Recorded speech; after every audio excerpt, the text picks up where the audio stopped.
What the hell are you? The reason. For what? Everything.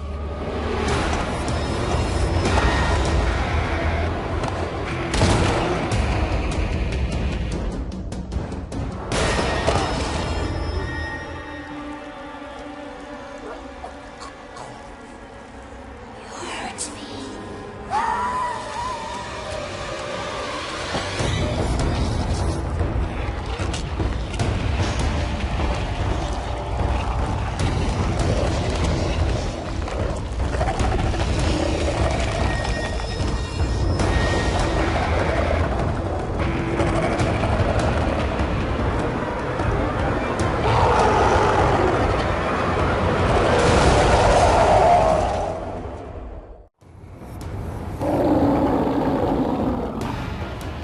I don't know what you are, but I'm gonna kill you. Hello everyone, and welcome back to Let's Play Prototype. Yes, this is a mission, and yes, this is only a boss fight.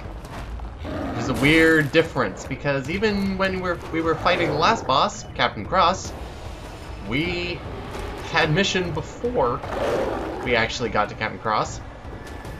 But here is the Supreme Hunter. You can do stuff like this to it. When you stun it by throwing stuff at it. It doesn't happen very often though, but when it happens, take full advantage of it. And that doesn't mean actually get on its back very quickly. That actually means throw a couple more things at it and then get on its back to do maximum damage. So anyway, the Supreme Hunter. He's infected.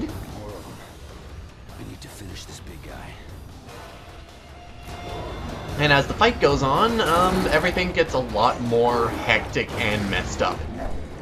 The Supreme Hunter hits like a train. He is incredibly powerful.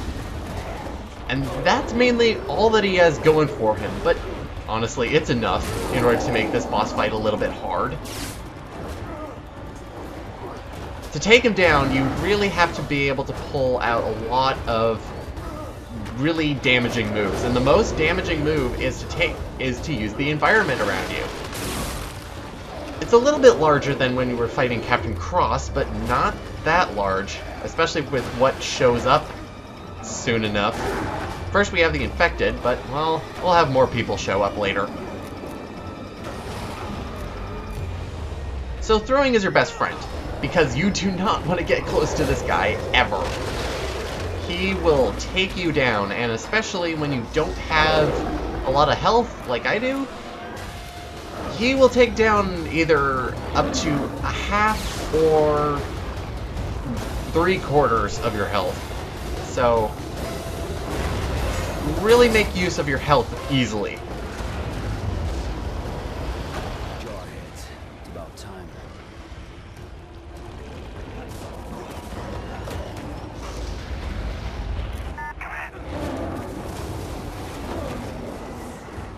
Now, Devastators are going to help you somewhat in this mission, but it's going to be a little bit of a difficulty because you have to manage your health really well. You will do a lot of damage, especially with the Air Critical Pain Devastator. That is going to be your go-to Devastator for this one, because you're trying to fight one-on-one, even though you see that all the military and all the infected are surrounding everything. The military are useless as well, because they'll kind of fight, but they'll only stay in this specific area. They very rarely come into the other side where the infected are, mainly because of the Hydra.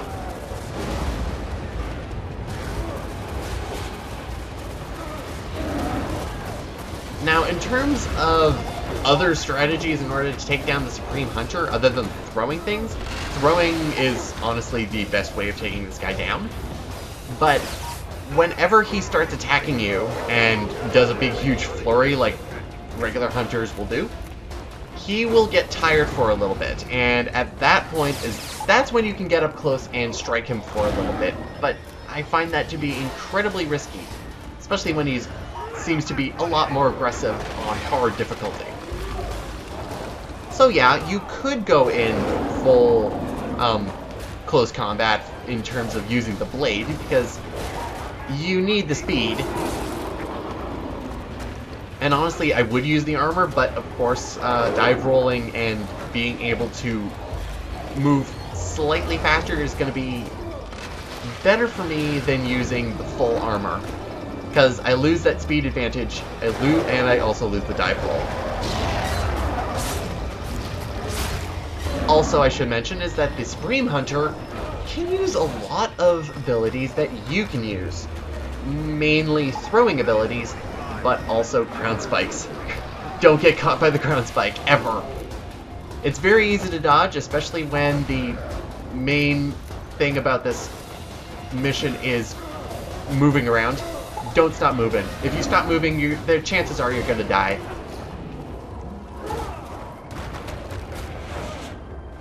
I keep thinking that flying kicks are actually going to do something against him, and chances are, well, they'll do a little bit of damage to him, but the Supreme Hunter anticipates when you're going to be doing flying kicks or anything up against him, because he will block. Also, you may have noticed right there is that I don't know if he actually is able to do it, but it looked like it. At certain times, things that you throw at him, he will catch and throw right back at you. Which is really impressive, but also very deadly towards you.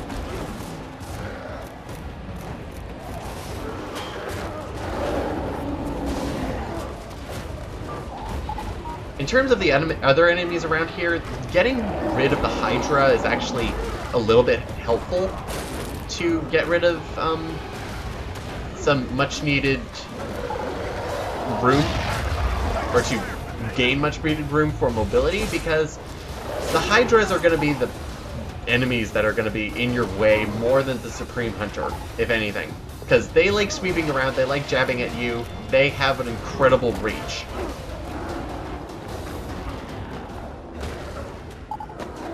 It's also surprising how high you can get in this building, but altitude won't save you.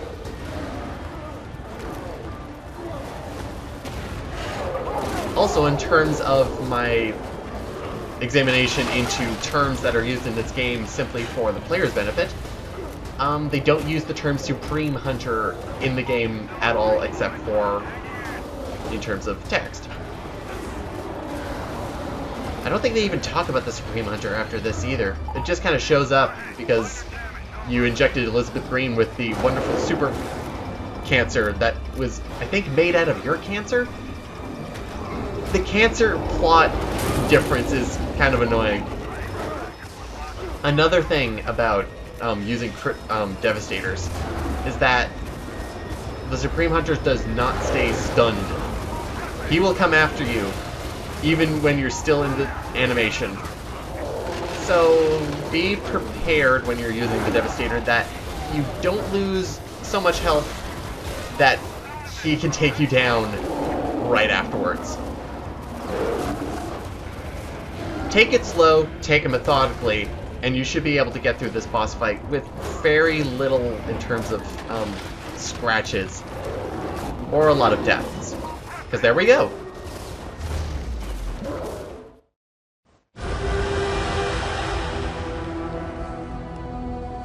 Hey, Dana.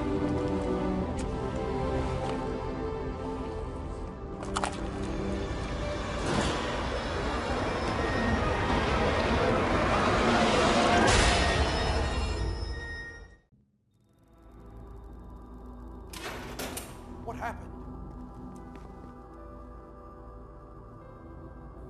She's unresponsive, but stable. We've got other problems. It just turned up. Well, what now? Looks like I've got plans. Do what you can for her.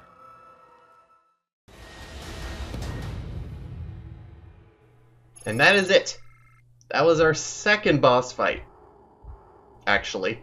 It's only been 2? Feels like there should have been more. But we got Dana back, which is excellent. However, we didn't really get Elizabeth Green out of that situation. She apparently slipped down into whatever hole she's still hiding in. But we have tons more upgrades now to do and a lot more events to do because we're 2 missions behind. So, our next event video will probably involve a lot of events. So, what specifically was it that Raglan just gave to us? The map that showed the 3 areas that apparently are very important to go to? Well, hopefully we'll figure that out soon enough. So I'll see you next time, everyone, as we continue on and hopefully find out where Elizabeth Green is. See you next time, everyone. And this episode was brought to you by more coffee. Oh, so much coffee time. And of course, it just can't be any kind of coffee. It has to be Judy's. Oh, Judy's makes excellent coffee.